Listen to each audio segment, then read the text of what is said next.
Hi, this is Judy Aronson, Samantha from Friday the 13th, Part 4, the final chapter. And you are listening to the Don't Go Out There Horror Movie Review Podcast. In a world where zombies, ghosts, serial killers, and vampires all exist, it's Nico, Brian, Mike, and Dustin, and they are all that stand between you and the films that could end the world. Welcome to the Don't Go Out There Horror Movie Podcast. Welcome back, everybody, to the Don't Go Out There Horror Movie Review Podcast. Just want to thank all of our fans and listeners. We really appreciate the support. Just want to ask everyone to give us a 5-star rating on iTunes and subscribe. That's the best way to help us grow. You've already done a great job. We really appreciate it. But we see big things on the horizon. And I just want to give a shout out to our social media, Facebook, Twitter, Instagram. Just search for @Don'tGoOutThere. And tonight we're reviewing the 2005, a movie that I consider really, really good. 2005's The Descent. We're all just jump into our general overview real quick. I remember seeing this movie back in 05, 06. I can't remember. Same story. Rented it from Movie Gallery. Watched it at home. This movie has a couple of different horror aspects to me. I'm sure everyone agrees with that. Not only do you have, these crawlers, coming after you, but just the claustrophobia, the way this film is shot, the cinematography, it just makes you like Mike says a lot, the mood, the atmosphere is very strong in this movie. That's my general overview. Dustin, you want to go next? Sure, yeah. I'll be honest with you guys. I hadn't seen this movie until last week when I was doing my prep work for this episode. This is my first time actually seeing the movie. I remember when it came out. I'm familiar with it. I just had never gotten around to watching it. After I watched it, I got to be honest with you, it's not one of my favorites, which we'll get into why once we do the breakdown scene by scene. But I do think it's a good movie, so I'm not going to just shit on it. I'm not saying it's bad. It's just not one of my personal favorites. I thought like you said, the cinematography in this movie really made it because there's some beautiful shots in it. The lighting, the mood, it's well done from start to finish. But overall, decent movie, and we'll leave it at that for now. Yeah, I agree with a lot of what Nico said. I really like this movie. It does a lot of old school horror things really well. And it's a monster movie, but it's not at the same time. And I like that aspect to it. I like the claustrophobic feeling you get watching it. At least upon first viewing, when you're really sucked in and you know what's going on. Like you guys said, it's shot so well. It's a really well-made movie. The cinematography is great. I hate to repeat everybody, but it's the truth. And, for not shooting in a real cave, outside of a couple scenes, they do a really good job of making it seem like this takes place in real caves. Like, there's a couple instances where I'm like, not so fast, my friend. But most of the movie looks really, really good, and the gore and the effects are good. I really like that aspect of this movie, and I like the story. It's a really unique set of circumstances where outside of one guy, it's an all-female cast, and I think that's also really unique.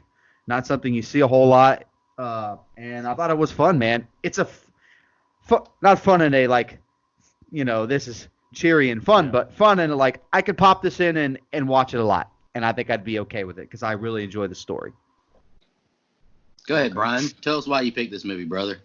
Well, I've tried to with my picks. I picked a zombie movie. I picked a vampire movie. I've tried to jump a little bit over the genre here and there, but I wanted to make sure that if I was doing that it was films that I really liked, and I really liked The Descent, and it's not really like anything that we've done before, so that was one of the reasons really why I picked it. It's not perfect by any means, and I know that, and I acknowledge it. I like it a lot, but it definitely has its flaws, but I really like how it's got this simple idea, that's real world terrifying. Like everything in this movie to me, could happen in the real world, and especially the feeling of claustrophobia, which is horrifying to me because it could really happen in real life, this whole thing. And shit, like, I mean, it couldn't happen to me because you're not going to see me jumping in some cave, and Hell doing this. no, I have that wrote down. But it could happen to some other people, just not me.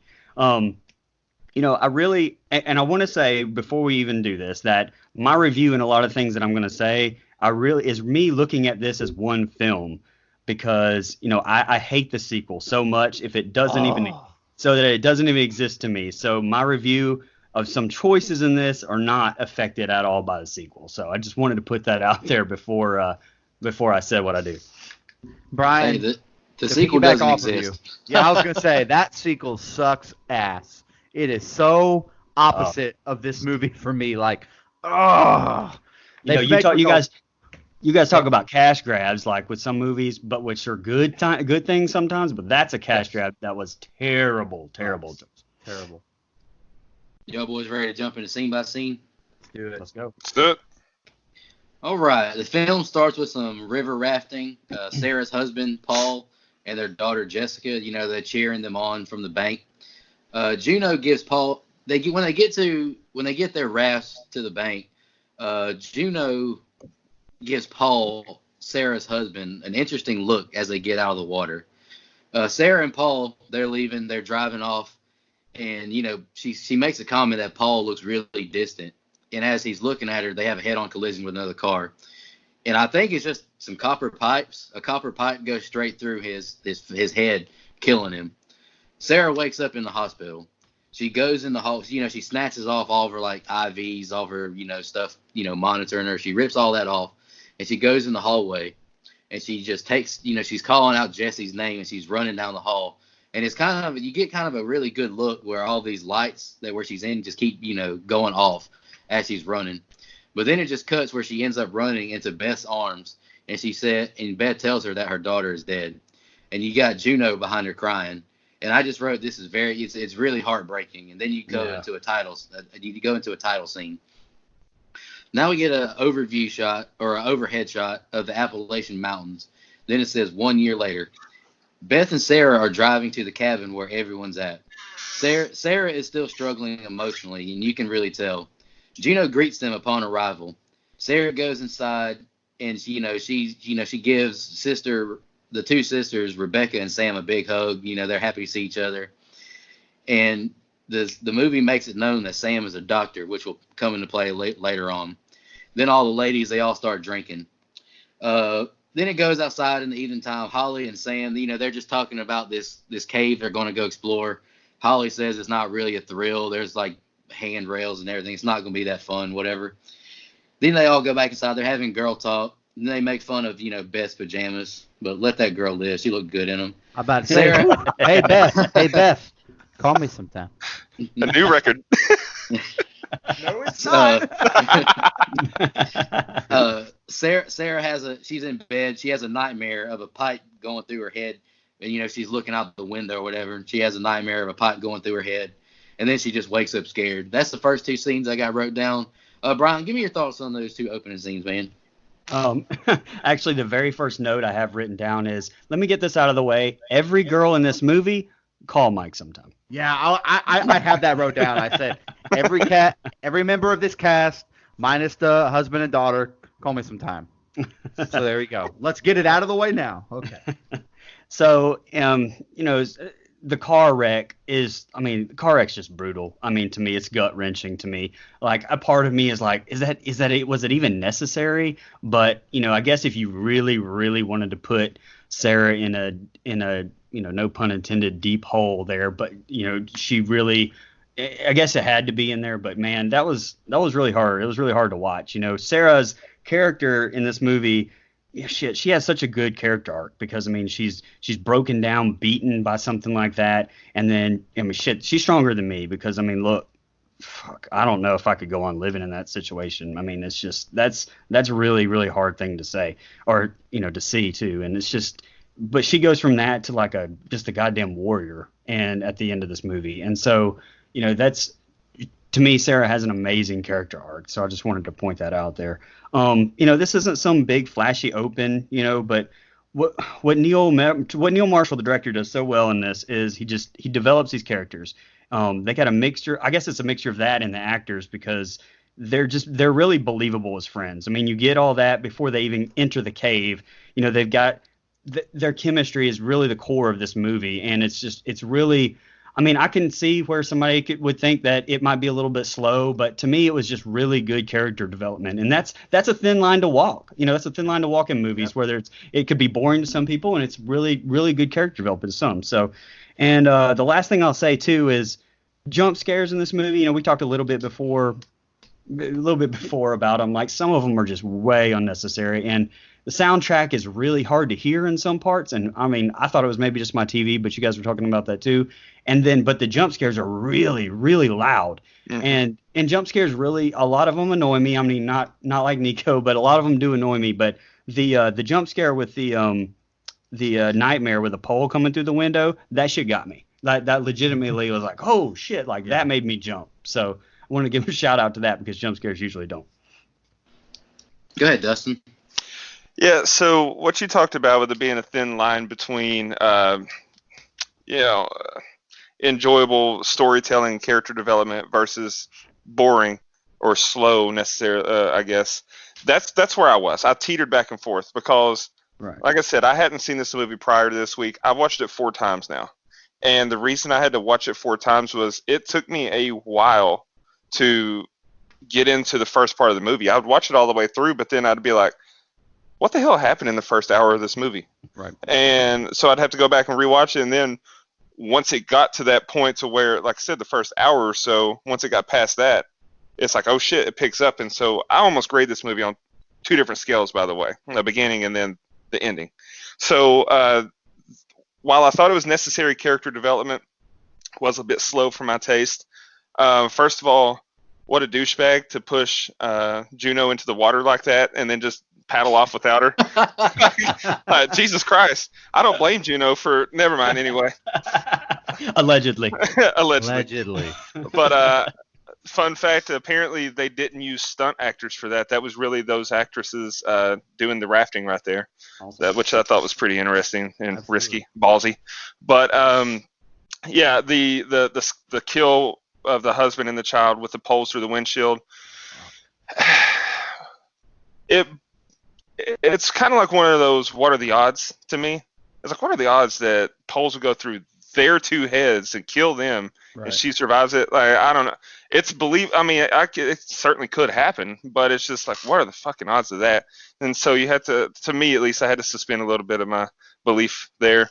The scene in the hospital, I like the symbolism of her when she's running down the hallway and just the lights going out. Like it's like a metaphorical for the darkness that's encompassing her life. She can't escape it. I thought that was a nice touch. Mm-hmm. And I've got a fun fact about that scene when we get into fun facts. I won't say it now because it's a borderline spoiler. But yeah, overall, the first scenes right there, they spent too much time in the cabin. I think I didn't need to, I didn't need all that. I think that it ate up some time that I didn't necessarily need to invest in those scenes. And also, I'll leave my notes on this. Did they deserve it for drinking such a shitty beer? I mean, they were drinking a lot of Coors Light. But anyway. My God. Oh, damn. Anyway. Deserve what? We're not even that far ahead. Wow, bro. Well, there goes that sponsorship. Wait, what happened? I was trying to get Coors Light on this pod. I guess I should unsend that email. Delete that one. My bad. You're good. Actually, Brian really made a great point. I know I'm not disagreeing with Brian to agree with him, but here we go. No, because you always agree with me when I'm right. Right. Because Dustin walked one side of that argument and Brian walked another, and I'm a little bit in the middle. It does move a little slow, these scenes. But I like the open because it makes me invest emotionally in Sarah's character. However unlikely it may be, her husband and daughter still died. And by the way, I know we're going to get into the character of Juno, but I want to point something out. This last time I watched it was really the first time I ever noticed or paid attention to the fact that there was something going on between Juno and Sarah's husband. Like, I've seen this 2-3 other times, and I never really picked up on it. Maybe because I'm a guy and I just don't give a shit. It's very possible. that's the case, but it never really rang a bell with me until this most recent watch. So I don't know, maybe I'm getting older, paying a little more attention, whatever. But I found that to be kind of an interesting new take for me watching it. I'm like, more of this shit makes sense in this movie now. But I thought the quick death was out of nowhere, and I think that added to the drama. So, and it wasn't a bad kill. Like if we're just going off straight up horror movie stuff, I thought it was a pretty, cool, gory kill. We've seen it in Final Destination 2, Right. very similar stuff, but still thought it was a good kill. The daughter dying is really what makes me invest emotionally in the story of Sarah. So that's something that that stuck with me the whole movie. Why is she agreeing to go on this trip? Yeah. It hasn't been that long, and I mean, people grieve differently or whatever, but man, it seems like a bad idea from the very jump. I kind of took that. I kind of took that as like she's just like you said, trying to Overcome people grieve demons. differently, trying to move on, do something normal and with their life a little bit because Right. shit. That's rough. I spoke to that. That shit's rough. So there's a point. There's some little things here and there and it depends on how you view it. Like I said, the character of Juno is very hot and cold because there's certain points in this movie where they make her a clear second antagonist, and then they kind of reel that back in, and you like Juno. So there's some really like early character development scenes that make me feel I don't know how to feel about her yet. I actually like the cabin scenes. I like the scenes where they get drunk because of the reason Brian said, where it's character development. I'm getting to know these people. It went a little long, but I'm glad that they're there. They make me invested in all the characters. And yeah, so I mean, like you said, there's real chemistry there between these women. You could buy that they're all real friends or at least close enough. And I think that helps later. It's a little lengthy, but it does help later on in the movie. So that's where I am. And the only thing I'll complain about, and I know everyone else probably loves it, but there's a shot where you're just getting the creek or the waterfall or whatever the hell that is. It stays on there for too long, and I'm like, what?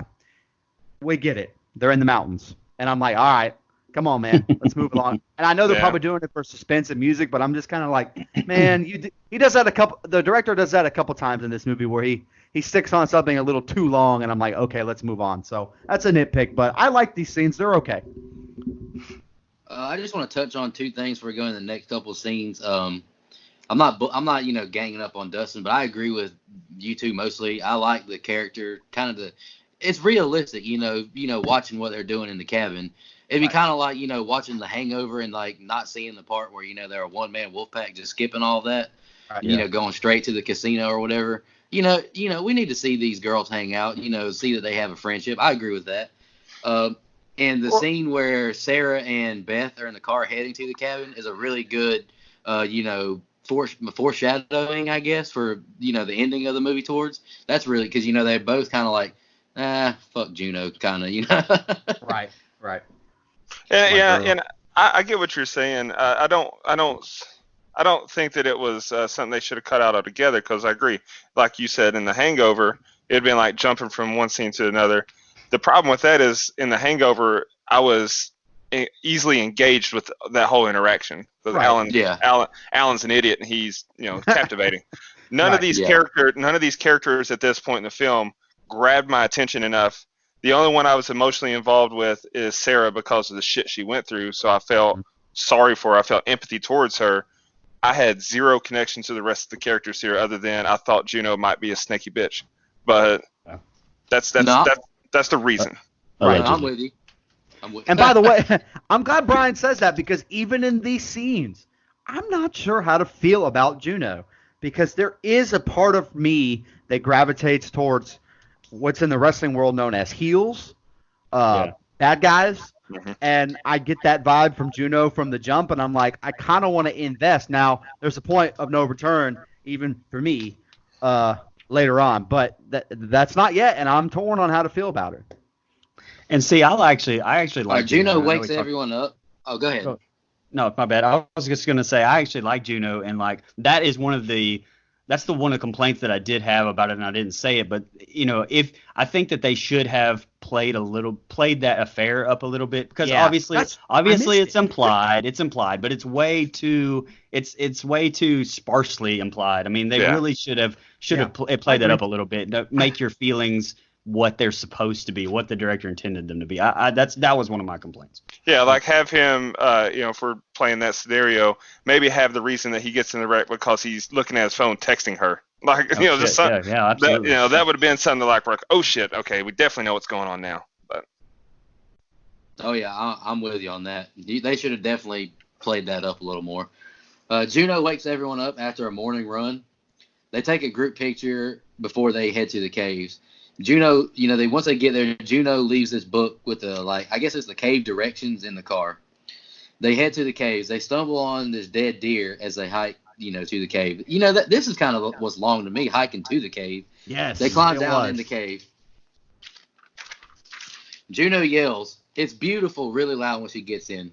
Then I wrote there's another jump scare with these bats, flying out of crevice in the cave. Like I said, no need for all that. The crew descends deep into the cave. Sarah wanders off after hearing some noises. They all sit down to eat. Holly goes first as they enter this tiny tunnel. Sarah's the last to go, and she's stuck and panicking. Juno turns back to help her. And Juno gives her a really good quote to me. She says, the worst thing that could happen to you already has, and you're still here. The tunnel starts to collapse on them as they scurry out. Sarah ditches, the bag that has a lot of their ropes and, gear. Sarah has a dream seeing her daughter's birthday cake, then wakes up with the rest of the crew. They say there's 3 ways out, but they didn't bring the book. Juno didn't bring them to the cave they registered to. They're in a new cave system. They get to a part of the cave where they have to cross, an opening when there's no bottom in sight. Rebecca successfully crosses and sets up a rope so they can all cross over. Juno takes, she goes last. She takes the hard way over so she can get all their equipment back. Juno loses grip and falls some. Rebecca gets she gets a really bad rope burn. And then Juno climbs back up the cave. There's kind of not a lot that really goes on right now. Right, there's a lot of dialogue there. Yep. But Dustin, you want to go first with your thoughts on that, man? yeah, sure. And I mean, all right, so start from the beginning there. Like you said, when you see Juno kind of look at the book and then just kind of walk off, that to me was foreshadowing of, oh fuck, like this isn't going to go how they plan. And then when Sarah gets stuck, that should have been a clear indicator, or when they're even before she gets stuck, they're crawling through this tiny ass space. I would have been thinking to myself, are we in the right cave? Because you said this was a tourist attraction. There's handrails. Like, something doesn't feel right. This shouldn't be this tight. But that scene does a great job of setting the tone as far as the claustrophobia. I'm not claustrophobic at all, but it was a little uneasy watching that because being stuck in a cave is some scary shit. And this scene, though, was a lot of what I was talking about with the first scene. As much as that first couple scenes drug to me, this one drug out a little bit more. But it was necessary because it shows what they're going through. They're going through this cave and they're interacting with each other, so you get to see some more character development with how they interact. But to me, I wish Hollywood had shut her damn mouth in those opening scenes, because maybe Juno wouldn't have switched out the trails, because she was the one saying this isn't going to be exciting. This is, where's the thrill? Where's the thrill? So might have been Holly's fault that all this happened, but decent scenes, but again, just drug out a little bit for my taste. Go ahead, Mike. All right. So I actually took a lot of notes during this time only because I wanted to make sure I didn't forget anything. I like that they take that picture at the very beginning. It's kind of it's decent foreshadowing of we're probably not going to be stuck with all these characters at the end. Like, there's a reason we see this picture being taken, so I like that. I talked about the scenery shots, some of them being pointless. I need her name is Holly, right? Hey, I need her to chill the fuck out. Yeah. Caves are caves. Like, all caves kind of suck, man. Like, not in a they're boring way, but they're like, hey man, you're going underground, like, way the fuck down. Let's relax on it's not adventurous enough. No, man. These are fucking caves, okay? Anyway, there is a couple shots when they do their descent, where you can tell it's a green screen, but it's not. It's not terrible. It's 2005, and the budget Yeah. they had, I'm sure, Yeah. called for stuff like that. And It's and quick. uh, It's quick. yeah, it's quick, and the bats are digital or cartoons or whatever they are, but it's not awful. It doesn't take me out of the movie anyway. Right. The woman that I don't even remember which one because it happened so fast. But whoever impersonates the Count, that's me. Anytime someone talks about bats, that's 1, 2. That's me. I'm that guy.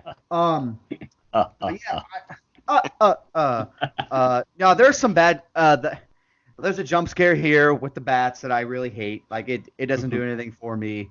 And it was loud as shit. You can, there's a scene. Yeah, it really was. The scene where they get into the cave and Juno trying to kind of apologize to Sarah. You can tell there's some weird fucking vibes there.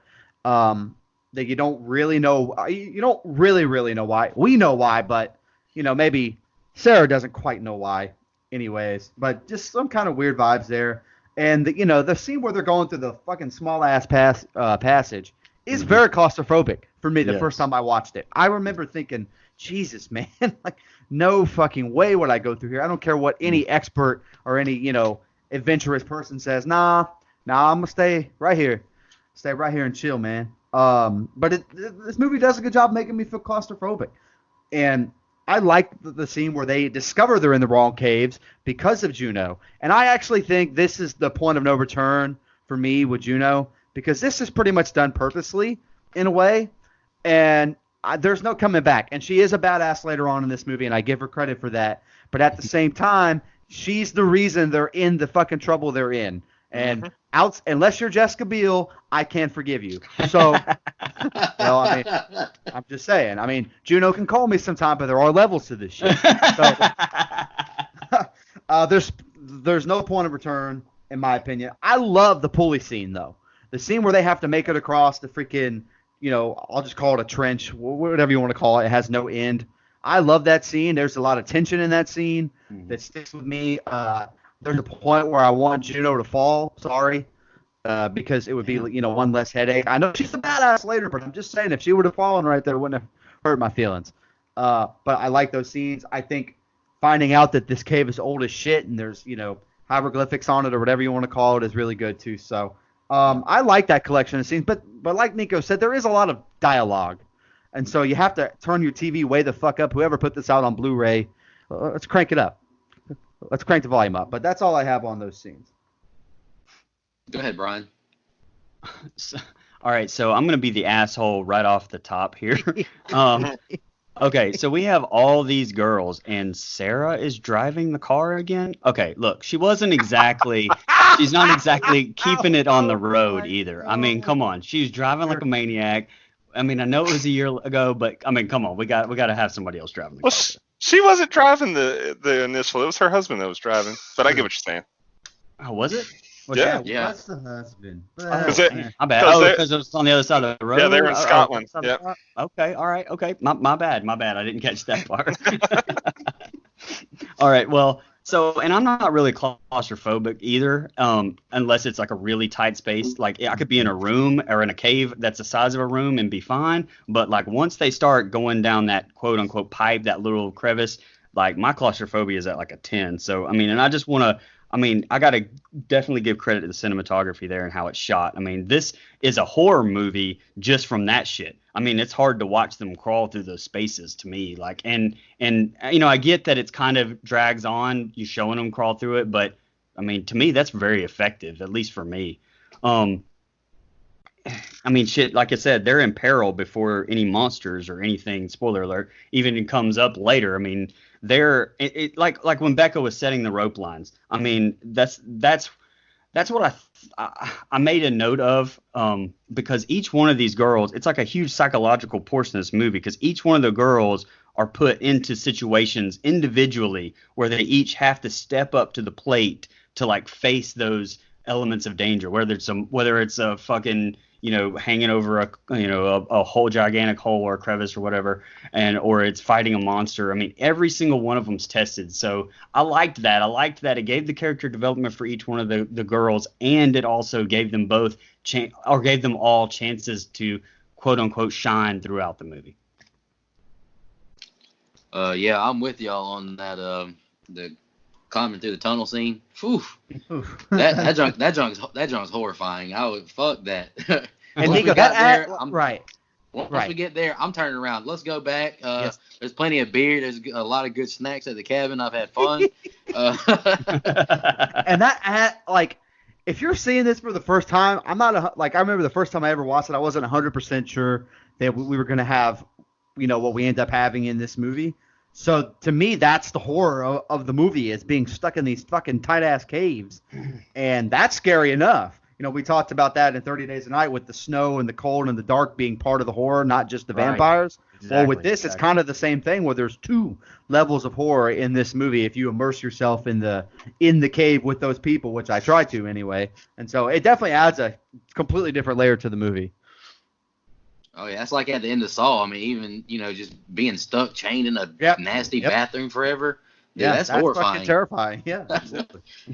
All right, Holly proceeds, says she sees something. They find animal hieroglyphics. That's right. I read the same thing, Mike. They find animal hieroglyphics on the wall. Beth, tells Juno to light up a flare, and she says there's two entrances to this cave. And then I just wrote, we finally get, a real good look at these crawlers. Holly runs to daylight. She says she sees daylight, but she falls down this hole. And whoo, she breaks her leg horribly. Her bone is sticking out of her leg. And I wrote, not good, Bob. They all descend down to help her. Sarah kind of wanders off. Sam, the doctor, like I said, what they mentioned earlier, Sam is helping, dress the wound. And, she's like biting, like, what's that thing called? The little connecting thing. She's biting down on it, and they're like pushing that bone back in her leg, and it looks horrible. Jesus Christ, that looked terrible. Sarah sees a crawler in her flashlight at the end of the cave. And then we get a jump scare where Juno gets up behind her, and Juno doesn't believe her. She says she's just seeing stuff. Sarah gets back to the group and tells them she saw a man. Rebecca says our highest priority right now is to get Holly out of here. So they go further into the cave. Holly turns on the infrared on her camera. They see a ton of dead animals. Juno has no clue how to get out. They see the crawlers now. The part that's in the trailer that's freaking awesome. They hear the crawlers super loud, and they take off. A crawler attacks Holly. Juno is overrun by crawlers, but kills them with the climbing axe. She hears a noise behind her and stabs Beth right through the neck. Damn. Beth grabs her necklace as she falls down. And like I said in our group text earlier, I'll get to it later. Brian, do you want to go first on this about Beth? I got a nitpick about Beth later, but go ahead, Brian. Okay, yeah, sure. So I wrote down, because Holly has a bone sticking out of her leg, and then she just says, I think I hurt my leg. Like, I was just like, oh, you think? You fucking think? Your bone's hanging out of your leg. I think you did too.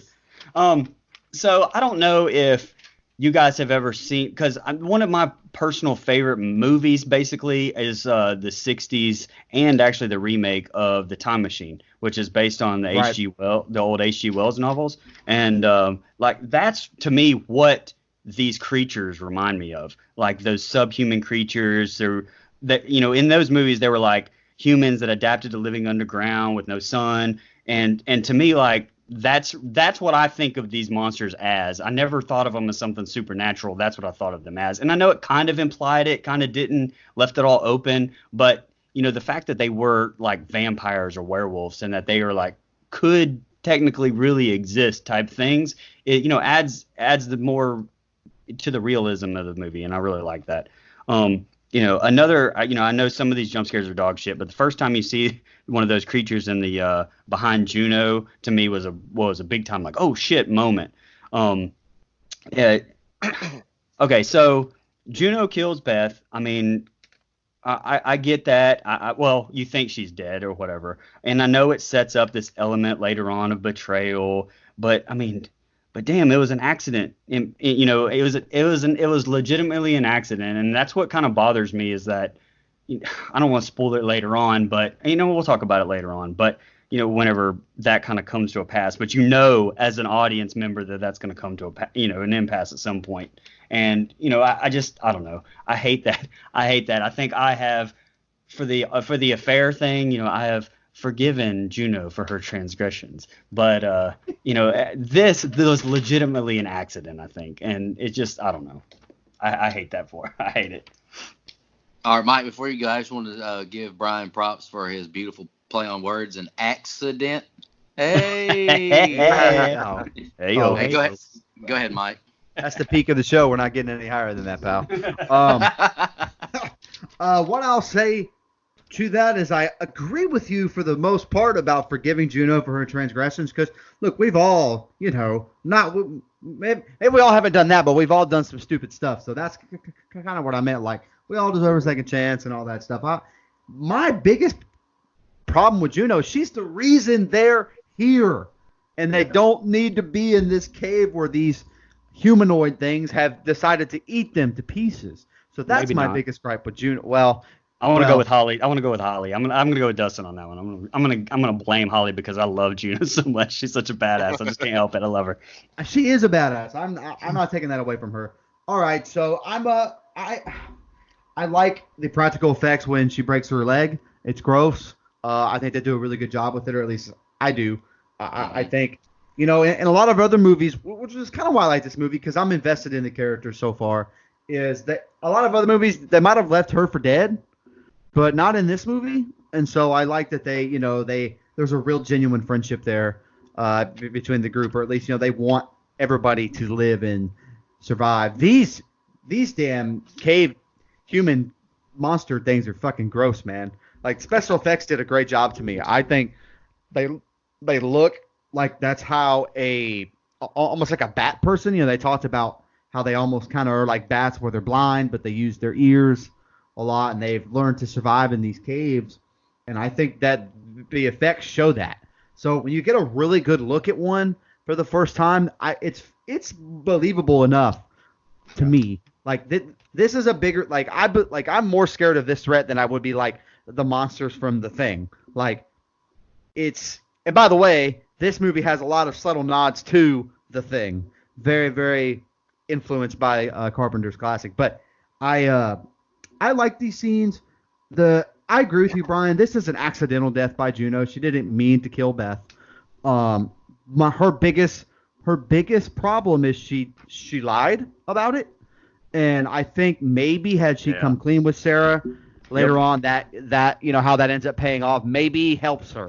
Not spoiling it, but I think if she had just been honest, maybe something different would have happened there. And by the way, this animal graveyard doesn't look near as fucking cool as the Lion King. So there you go.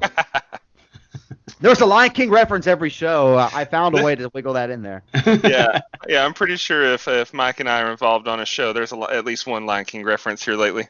It's one of the best movies of all time. I mean, we really do. So, no, I agree. Okay, so what I said earlier about this film having two grades to me, because the beginning was so drug out and it just couldn't captivate me. Now we're getting into the shit. So from this point forward, I love this film. And I thought that this was very well done, all of this. Holly, she deserved it. Sorry to be heartless, but, falling, breaking your leg. You deserve it, ho. You're the one that was clamoring for more excitement and saying that you don't want to go on the kiddie trails. Well, guess what, baby? You ain't That's making it out true. now. So I still think they're both responsible because Juno throws the book out of the. Anyway, that's fine. Go ahead. But like I said, I think that's a chain reaction. Would Juno have done that You're had right. Holly No, not you're been? Okay, Well, so you're pressured, man. But question though, does the book even matter because they're not Probably in not. any No. Right, but- any caves that have been. right. But so I tie that together. Like, would they have stuck to the original plan? True. Would they have Good switched point. cave systems had she not had Holly been hyping this one up because she's the adrenaline junkie? But I thought that the crawlers, the makeup was fantastic. I mean, these things look creepy as hell. It took them, I think, 5 hours on the first run per person, 5 hours in a makeup chair to get the look right, and the actors actually had to shave their bodies, so no hair to do their makeup. I found that interesting. And then they got it down to about 3.5 hours after they practiced it, but damn, 3.5 hours on makeup per person still. That's just incredible attention to detail, and it paid off because these things look gnarly.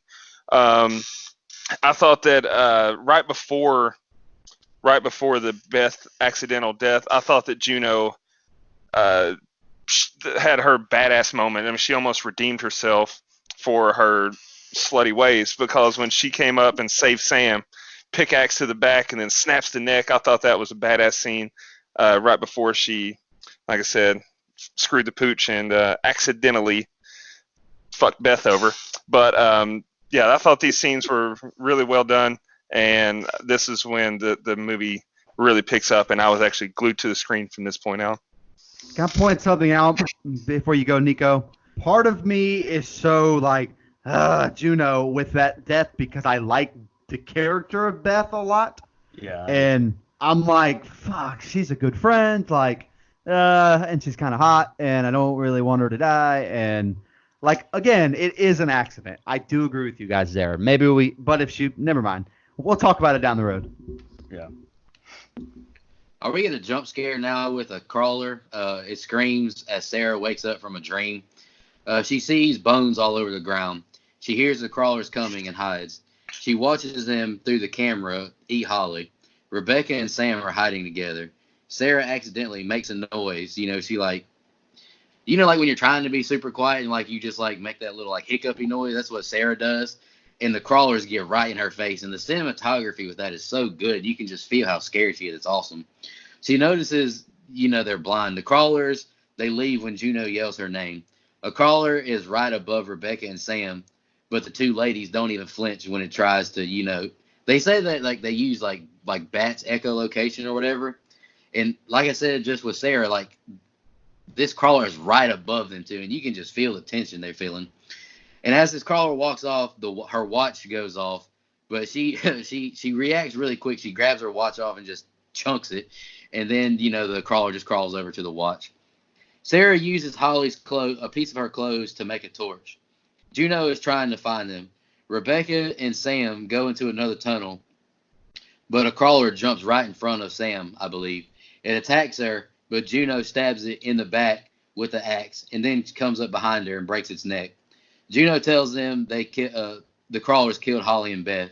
Sam tells them they're blind, and they hunt like bats, and they're adapted to live in the dark. Juno says she thinks she found a way out. She says she won't leave without Sarah. Sarah leaves Holly and Beth calls out for her. She tells her Juno did that to her and don't trust her. She gives her Juno's necklace, which was her husband's. Or I think her husband gave it to Juno. Yeah. That's the part we were talking about earlier where the dialogue was so low you really couldn't hear like what they were saying about what this necklace says. I think it says love each day on it. Beth asks her to put her out of her misery. And Jesus, Sarah, she uses a rock and crushes her head. It's better than what Aaron did to Andy in Texas Chainsaw. Yes, it did. Yes, Yeah, very Is much this so. and I know all of us are probably going to agree with this, but this is my nitpick. Like, how the hell Beth is still alive after getting stabbed through the neck with an axe is so unbelievable. She should have been dead within seconds of getting stabbed. Right. Brian, do you want to go first, brother? Next Yeah, two sure. scenes are the ending. Yeah, I don't really have a whole lot on this because, I kind of really picked up where, she's going into the blood, which I guess is the next scene. But I all my notes here are about how badass Juno is in this. Like, I mean, she's, like Dustin said, almost redeemed herself for everything. She's fucking breaking necks and everything else. And she was the highlight of this little section of scenes for me. And I have that in my notes too. I completely 100% agree with you. There's no way that she's surviving that axe to the neck. Like, almost everybody else that gets, something like that happen to them in this movie are out in like, 5 to 10 seconds. I mean, they're done for. They've bled out. And there's no way she would have. I mean, maybe if the axe was still stuck in her neck, maybe you could make an argument that she didn't bleed out because of that. But I mean, come on. Yeah, come on. I completely agree with you. All right. Go ahead, Dustin. Yeah, so I think I jumped the gun earlier when I was talking about Juno's kill, but it's because these scenes really run together for me because the action does pick up so much. But you saw that Juno went from having this look on her face of just being petrified to this look of fuck it, I'm not dying here. and I thought that was a good transformation for her character, and it really got me back on board with her at this point because I wasn't a fan of her up till now because, like I said, she's a two-timing hoe, and then here she is like when she mans Allegedly. up and allegedly when she puts her big girl panties on and is like, I'm not dying here, fuck it, and she goes on that little rampage, even though part of it was accidental by killing Beth. But and then yeah, man, Beth's death, I have a problem with that. I mean, how? Yeah, she should have bled out, but the fact that you're just gonna pick up a rock and smash her face, how do we know that killed her? That might have just gave her CPE. So I thought that was brutal. She should have picked maybe a more humane way to kill her friend. And yeah, what you guys are talking about with the necklace. So it kind of is a callback to the scene where they're in the cabin.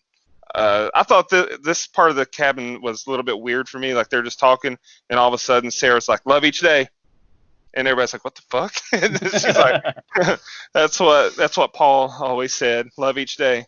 And it's like, okay. So I thought that. And when you watch it again, it's like, oh, that's why she said it, because they had to get that in there so that it would make sense later. But so it kind of made that feel forced in the beginning.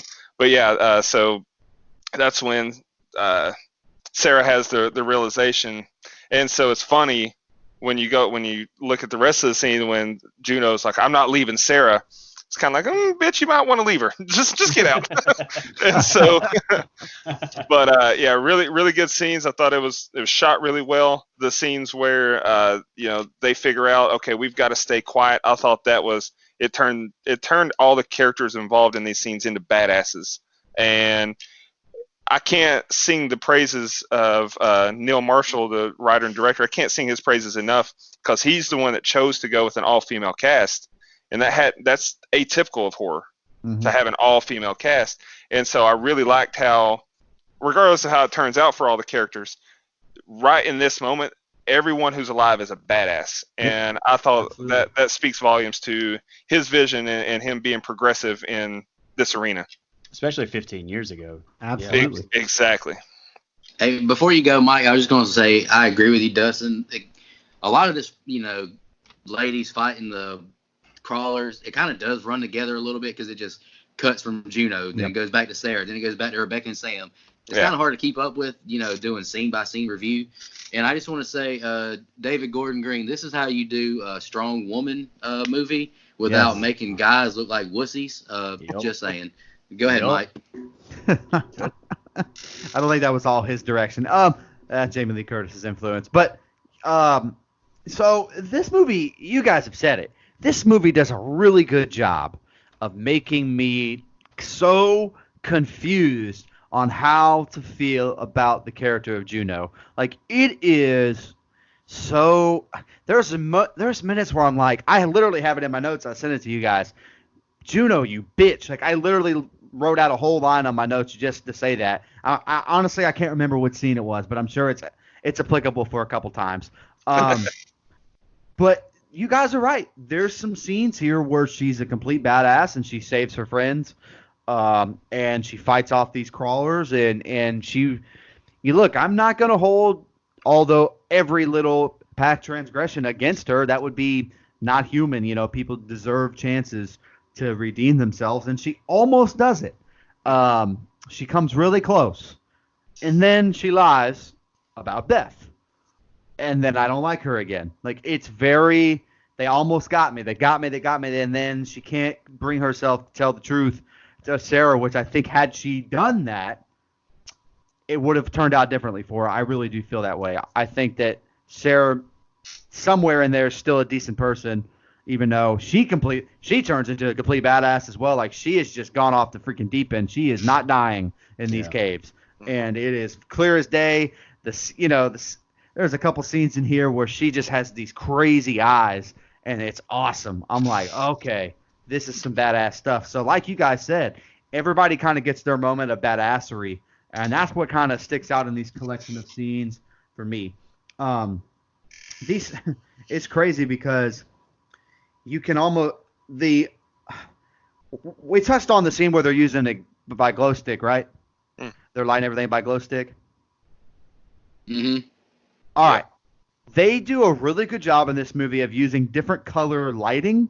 Like there's a bunch of different. There's a scene that's lit red. There's a scene that's lit green. There's a scene that's barely lit. Like they do a bunch of different stuff. Scene lit entirely by firelight, and I think the changes back and forth between that is a really good job. I don't know if it was a creative choice or not, but I really like that.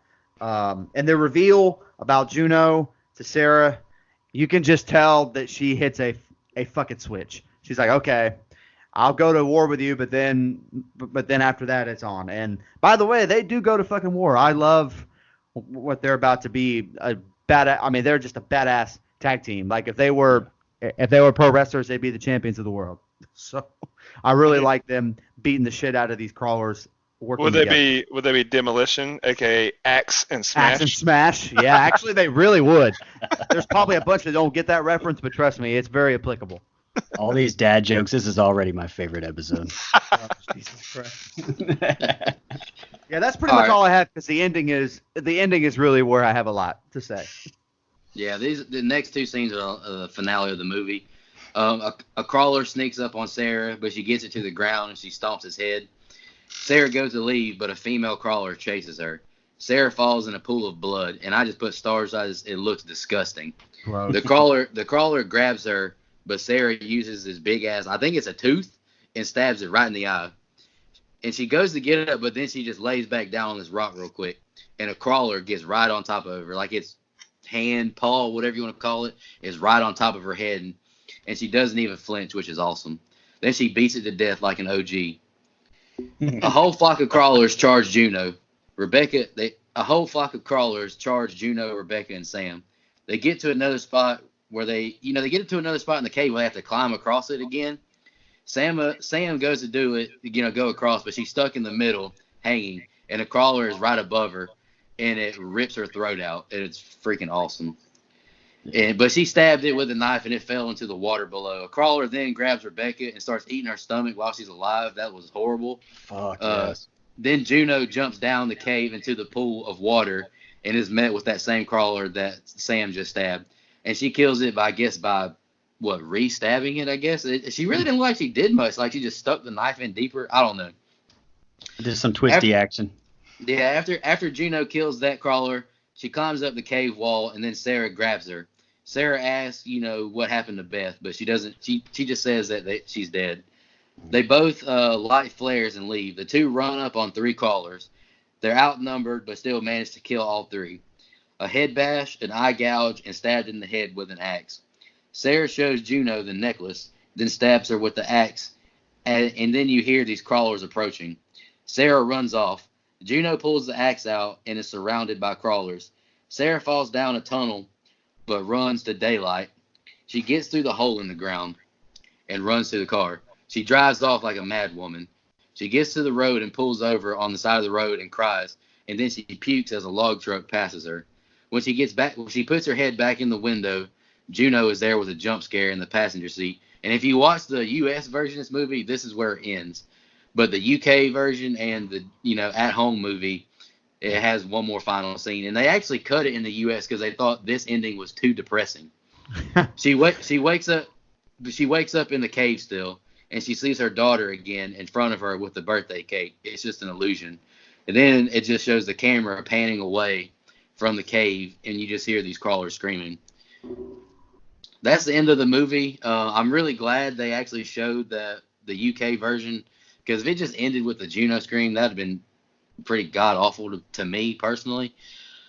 This was Brian's movie. We're going to let him go last, guys. How's that sound? Mike, you want to go first on the ending? Yeah, I'll go first because I kind of jumped the gun, but honestly, it's because these scenes do run together at the end here. There's a lot of, crawler killing and the women dying.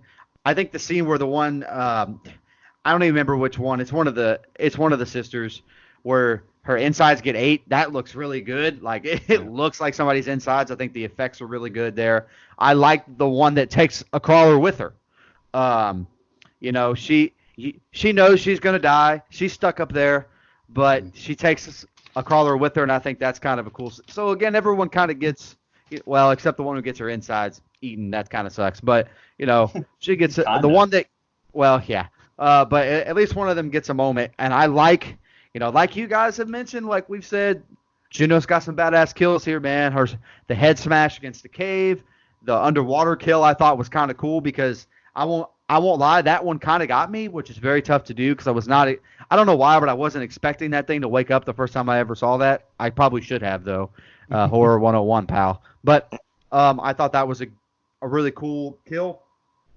And again, I mentioned it earlier. I like the team of these two going on a killing spree together. Really, it's all lit by fire, and it looks really good. The end, I'm torn on because we've talked about it this whole time. I won't say that Sarah killed Juno. She left her for dead, though. There is a difference. Is it do two wrongs make a right? No. But all right, I'm going to put this axe in your leg. You're on your own. Okay. I mean, it's kind of like you killed Beth. I'm going to put this axe in your leg.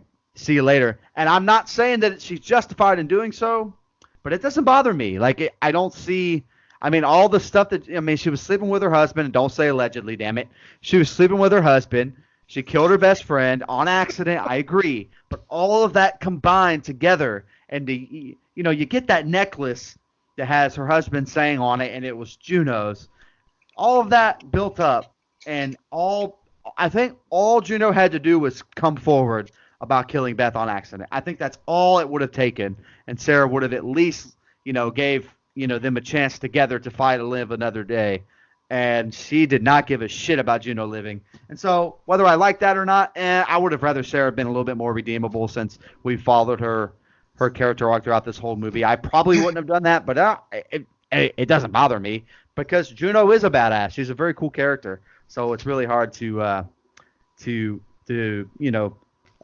the difference. The endings, I like the UK version too because not everything gets a happy ending, and I like that they made the decision to nope, all a dream, back in the cave.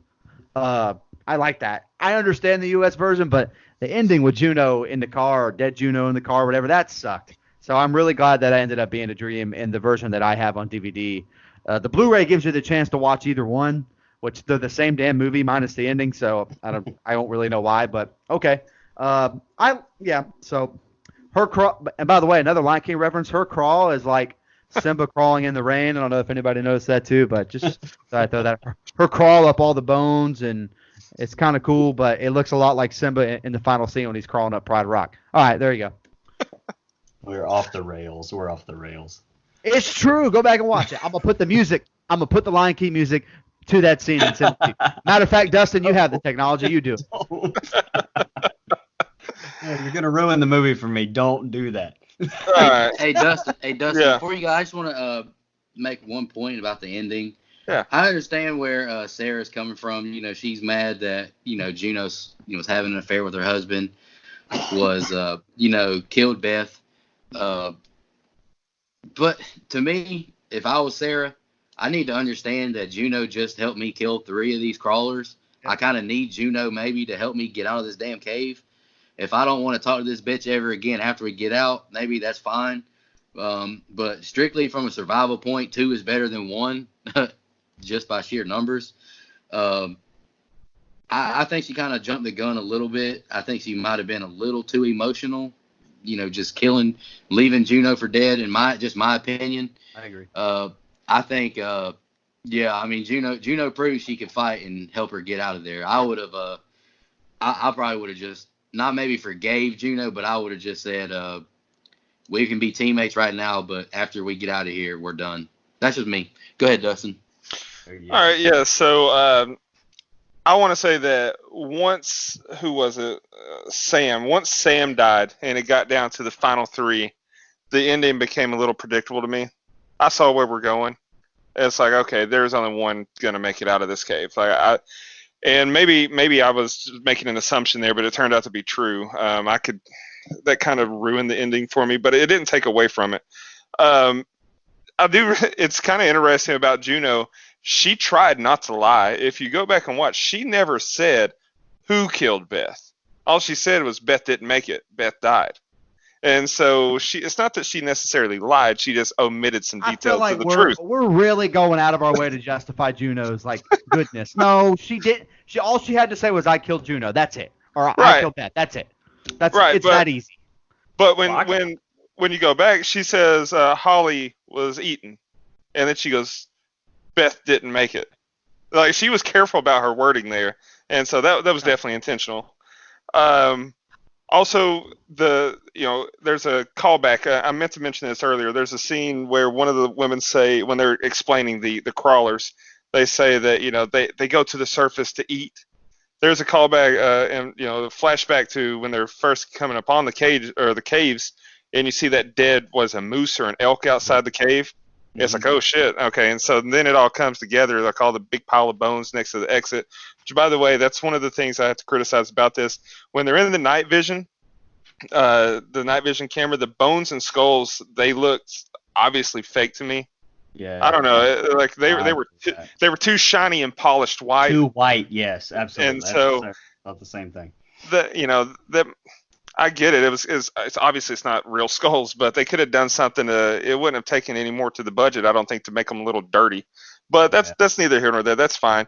The end scene, I thought that once Sarah crawled through the Grenadine Lake and she's just dripping red, she got this crazy ass look in her eyes, and that's when you knew, okay, she really is a bad bitch. She didn't necessarily kill Juno, but that was kind of a dick move. She basically killed Juno. I was gonna say that's going. Wait, out so of we're your we're going out of our way to. Fucking murdered her. Okay, well then Juno murdered Beth. Yeah, she did. I didn't say she didn't. I said it was an accident. I said that she didn't lie. She said she didn't make it, and she just didn't say that I'm the reason she didn't make it. So, got to be honest about that. That's regardless. all I'm saying. Another thing about this scene that I thought was interesting is, why in the blue hell would you want to keep this necklace that your husband gave to another woman?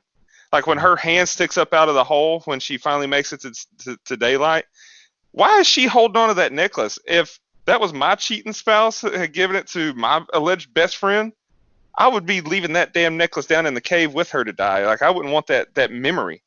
I watched this film, like I said, 4 times this past week. I don't own the movie, so I only watched it on Hulu. Hulu actually only has the American ending. They don't have that additional scene. I did see the additional scene when I was doing some research on the film, so I know what you're talking about. But on the Hulu version, it ends with Juno's zombie corpse in the passenger side there, and I actually don't have a problem with that ending because she'd kind of been losing her mind the whole movie anyway, and so that leaves it up to interpretation of what's actually real, which I'll get into that once we do fun facts. I've got a little tidbit there. But I thought that was an okay ending. I do like the ending, though, where she wakes up and she's in the cave again. So I like that better, but I don't have a problem with the U.S. ending. Overall, I really like the finale to the movie, even though I just nitpicked a few things. I did enjoy the ending. Yeah, so I talked a little bit earlier about Sarah's character arc, and this is where she's crawling through that blood, and she really gets that, we talk about symbolism earlier. I mean, she really gets that metaphorical like rebirth there when she comes up, and she's just a fucking warrior, from there on out. I mean, she was a fighter before because, hell, you have to be to even survive mentally what the hell she had to go through with her husband and her daughter, dying in that crash. I can't talk about that enough. The mental toll I'm sure that took on her. So she was a fighter before, but now, physically she's just, a badass. And that the scenes with her and Juno just fucking going at it and fighting all these Lord Voldemorts off, gouging eyes out, slamming heads against rocks. Spoiler alerts, is tied for one of my favorite kills of the movie. But when Juno, puts a flare in one of their mouths and then sticks the climbing axe in his head, I fucking loved that kill. I thought that was just amazing.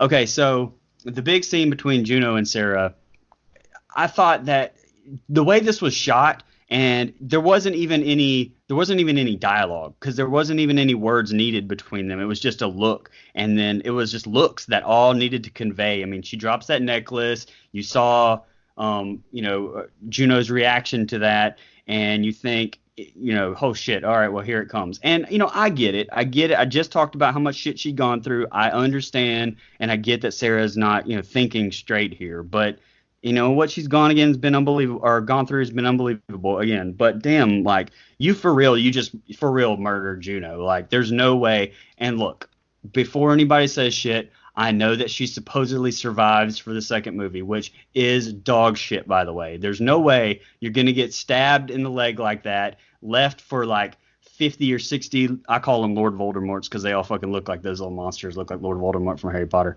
But like, look, every single, there's like 50 or 60 of them coming or whatever. There's no way that even if she somehow survives those things, there's no way that she doesn't get an infection in her leg and die. She's dead. There's no way. That's so, I mean, for real, you just murdered her.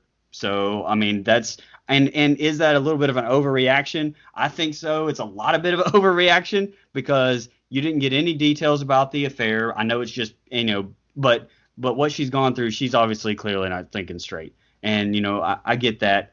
But all right. So, but to me, like, a much better ending would have been, having been like Juno redeem herself, like by maybe sacrificing herself willingly to save Sarah. That would have redeemed her character arc to me, and I think that would have, to me, made a much better ending than, all right, well, you fucked up some stuff, you made me mad, you killed somebody by accident, now I'm gonna fucking kill you. And it's just, I don't know, I didn't really care for that. And my last little nitpick is about the ending.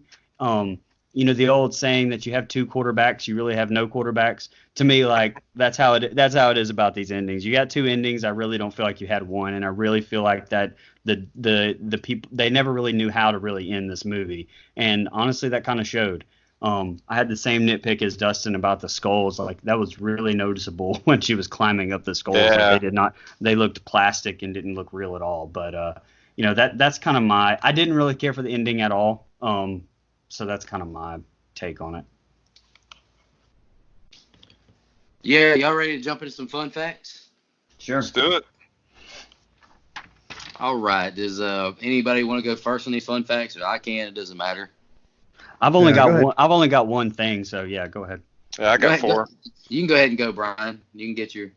Mine's not really a fun fact. It was just like something I read that I thought was really funny because it was a way to look at this movie that I never really thought about before. But I got this off actually MovieWeb. But in a 2006 interview, Neil Marshall explained, "This isn't about six cavers being attacked by savage monsters. This is a film about a happy society of savage monsters being attacked by these girls because they kind of, just out of plain terror and pain, as the crawlers do. So ultimately, the descent is a meditation on what people are capable of and doing in order to survive." So I thought that was a pretty interesting way to look at the movie. Hey, that's what I had, Brian. So yeah, that's all I had, and I agreed. I thought that was super damn interesting. No, that's great. At least one of us brought it up because that is a different way to look at the movie for sure. Something. Yeah. Go ahead, Dustin. I'll go All right, last. so yeah, I got a few here. Number one, this is just something I found is interesting. This film was shot at Pinewood Studios in England. A lot of famous movies have been shot there, including 1989's Batman with Jack Nicholson. Director and writer Neil Marshall ensured that the cast didn't see the crawlers until they were on set filming to get a more realistic and genuine reaction to their appearance. I thought that was cool. So when they turn around and see them behind them, that's a legit reaction, and they actually ran off the set screaming and laughing because it scared the shit out of them so bad. Oh, I thought shit, that wow. was cool. The image that's used for the poster, the original film poster, the image that's on the poster is from a photograph from Felipe Hausman. I hope I'm saying that right. And that same image is actually used in the poster for the Silence of the Lambs. So on the Silence of the Lambs, she's got that moth covering her mouth. Yeah. The little pattern or design that's on the moth's back is the same exact image that's used for the Descent's movie poster. So I thought that was very interesting. Has no significance at all, but it's just kind of cool. This is what I was talking about earlier. So there's actually a fan theory out there that the crawlers weren't real at all, and that Sarah killed all of her friends as she hallucinated and went insane. And Neil Marshall actually even acknowledged it himself, and then he even admitted to removing a silhouette of a crawler from the hospital scene. So when she's running down the hallway and the lights are turning out, originally there was a silhouette of a crawler somewhere in that scene, and he removed it. So when I read that, it kind of makes me wonder, like what you said earlier, with these kind of being believable monsters because it could just be human that have evolved over time because they're trapped under that.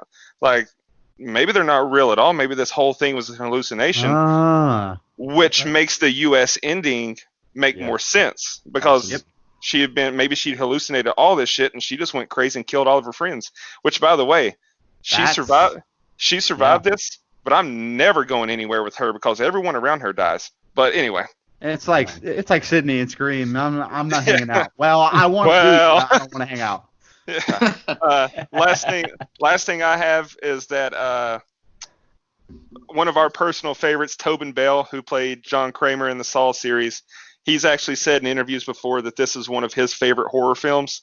So I thought that was interesting for me and Nico. One of our favorites. This is one of his favorites. So that was a cool little thing too. I only got 4. Dustin got mine about the appearance of the creatures and being kept secret, which I think was really cool. The first one is the filmmakers considered it too dangerous to film in an actual cave.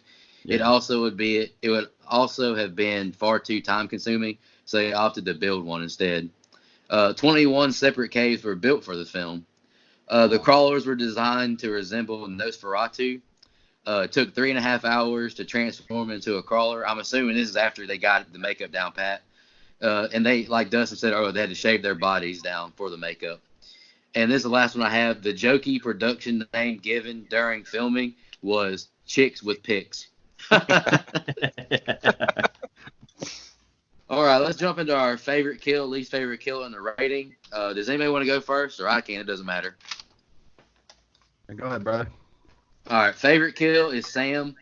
She gets her throat ripped out, and I think the reason I pick it is just because the visual of her just hanging there, bleeding out, I thought was awesome. 100%. Least favorite kill, Dead Meat James picked the crawler, so I picked one too. My least favorite kill was the underwater crawler killed by Juno, the one that just killed Sam. All she did was like twist the knife around in its side, so it kind of confused me. Like it even got killed. All right, my rating is an 8.5. I thought this movie was great back in 2005, and it still is today. The claustrophobic mood is real. The fear is real. The cinematography is excellent. You feel what they do. The only criticisms to me are the jump scares, and I really hated the score in this movie. I hated the way they used the sounds during a lot. I think this movie would have been elite if they had no score almost through a lot of this case. Because there's not going to be no music in the damn cave. And the last thing I wrote is Sarah was awesome. And I've already kind of said what I thought about Juno at the end. Go ahead, Mike. We'll let Dustin go third. Since he went first last week. All right. My favorite kill is actually I agree with both of your kills, Nico. My favorite kill is it's Sam, right? I get the two. Me and Mike confused. Finally agree. Let's go. Yeah, that's my favorite kill. It's the goriest. It's the most slasher-esque kill of the movie to me. So I really enjoy it. I take that back. My least favorite kill is actually the one that Dead Meat James said, which is the head stomp. It's off screen, so it's not. I mean, there's really nothing to it. So if I had to pick one, it would be that one. I'm gonna give this movie an 8. I really, really like this movie. It's rewatchable to me, and I know that opening, however long, is slow, but to me, I find it very enjoyable. There's a lot of good character development, and the character of Juno makes this movie so damn interesting to me because her story arc and Sarah's story arc, and the point that Dustin brought up in his fun facts makes this movie even more damn interesting. Honestly, where it could all be an illusion. I think that's really, really fucking cool if that's the case. Which normally I don't like that. It's all in their head theory, like everybody has with Family Guy or The Simpsons or whatever. But in this case, it works, and I think if that were the case, that'd be really cool. But I love this movie. Really well shot, really well made. Cinematography is excellent. I like the casting. I think the cast is good. I think the acting is good. And so, a really big fan of this movie. So that's why it gets an 8 from me. All right. So here's where Here's where you here's get where kicked we off. I'm just kidding. here's where we draw some lines. We'll start with the kills. So my favorite kill was the crawler that Juno killed, because I thought that was uh, a coming of age moment for Juno. That was a coming of character, like when she became herself, who she was supposed to be. She nutted up. She picked the crawler in the back and snapped the neck, and that's when she really turned into a badass character and redeemed herself for her shitty ways. My least favorite kill was Beth, just because, like I said earlier, god damn, how do you just gonna smash her face with a rock? Are we even sure that killed her? That might have just given her CTE. So now, if we're being honest, my least favorite kill was Jessica, because come on, man, that little girl didn't deserve that. But if we're not calling that, if we're not counting that, then yeah, Beth is my least favorite kill. But I do think that the kill that you guys said, that was a great visual, and it was gnarly. It was awesome. So I agree with you there. Now, as far as my grade on the movie, my rating. So I've said it a couple times now. I have to rate this movie as two pieces, because the first half just really drug out so much for me. I could not get into it, and it took me 4 times to watch it before I felt like I was comfortable. Doing it. So that being said, first half of the movie, I give a 4. It was kind of painful for me to watch. Second half of the movie, so once the action picks up and they're in the cave and shit's popping off, I give a 7.5. I really enjoyed the last half of the movie. Right. So by law of averages, this movie comes out to a 5.75 on the old Franklin scale there. And I apologize if I hurt your feelings, Brian. No, man, I love everybody having different opinions. And actually, I really love the fact that I love this movie, and that's why I picked it. But the fact that I've gotten now 3 different perspectives and way to look at this movie differently now since we've got together and talked about it. So I really love that. First, I'll go ahead and read Brother Drew, since he couldn't make it on the show. He sent us his review of the movie, so I'm going to read his review here.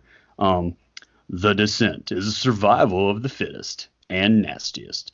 A tale for the just do it generation. It is also indisputably and pleasurably nerve-wracking once they go into the cave. I rate it a 7.0. The worst death is Sam's throat slice. And my favorite death is Beth, who is impaled through the neck with a pickaxe, later head crushed with a rock. So there's Drew. There's Drew's. You sounded just like him. All right, I'll go into mine. So my favorite one, actually, I have written down. I talked about it earlier. When Juno puts a flare in one of the monster's mouths and sticks the climbing axe in its head. I really loved that one. I missed a head explosion or something out of that. That's what I was kind of hoping was coming. But it's tied with the Sam throat slash, and just exactly like Nico. It was mostly the hanging part of it that really kind of sold me on that. My least favorite was honestly Beth's head crushed with the rock, and so me and Drew have completely opposite likes and dislikes with the final kill there, because I mean I wanted to actually, I think it would have been a lot more effective to see her head being crushed by this rock. You know, that was her best friend, or I guess it was her best friend. It was implied that it was her best friend. And just, seeing her face get slammed with that rock would have been just wow. Like, that would have, I think, sold it a little bit better. So that was my least favorite kill. My ranking for this is an 8.75. I really like this movie, and like I said, that's why I picked it. That, and we kind of get into some different genres. I haven't gotten into any where I will pick a movie that I don't like yet. So I'm sure that's going to come down the road. But so far, all the movies I like or I've picked, I really love. But you're not going to hurt my feelings if you didn't like it. I really enjoyed the different outlooks that we've had tonight. This is one of those movies where you can kind of understand why someone didn't like it. To me, Yes. you know, Yeah, does that me make too. sense? Yep, I agree. I agree 100%. Because the first 45 minutes to an hour, if I mean I'm not gonna call nobody out on their things they like, but if you want something more fast paced, that you're not gonna get that at all. Yeah. But it does do a really good cinematography job, atmosphere job, but that can get kind of stale. Like, man, it's like, damn, this gonna pick up at any point. Right, So right. I understand that. Well, and also I want to say that it's not necessarily that there was no action, so it doesn't necessarily have to be fast paced.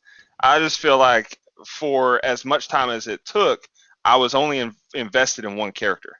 Yeah. Right. And We so, don't- And that's a we good don't need to point. see them eating apples. You know what I'm saying? We Yeah. don't need to see them eating Yeah. apples. It's got to I'm with keep. you on It's got to that. keep your attention, whether it's slow or fast. It's got to keep your attention and pique your interest, and either it does or doesn't, just depending on Yeah. how you look at it. So I get it. But Brian, I really enjoyed this movie. I really liked it the first time I saw it, and I still really liked it. 15 years later, I still really like this movie. Great choice. Next week, Mike, do you want to announce your pick? It's your pick next week, or do you want to leave the listeners on the edge of their seat? No, let's announce it real quick. I'll just it was actually I was supposed to make our co-host Nico suffer through Cabin in the Woods, but we're gonna hold that off. We've rescheduled that, so he's still gonna have to suffer through it. suffer. Well, in his point, not me, pal. I love the movie.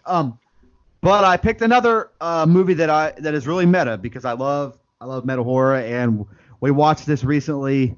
A couple of us watched this recently as a group, had a good time with it. So now we're going to review it on the pod, and that is the sequel to the classic Scream 2. Looking forward to it. I've watched all the Screams, but I don't remember them.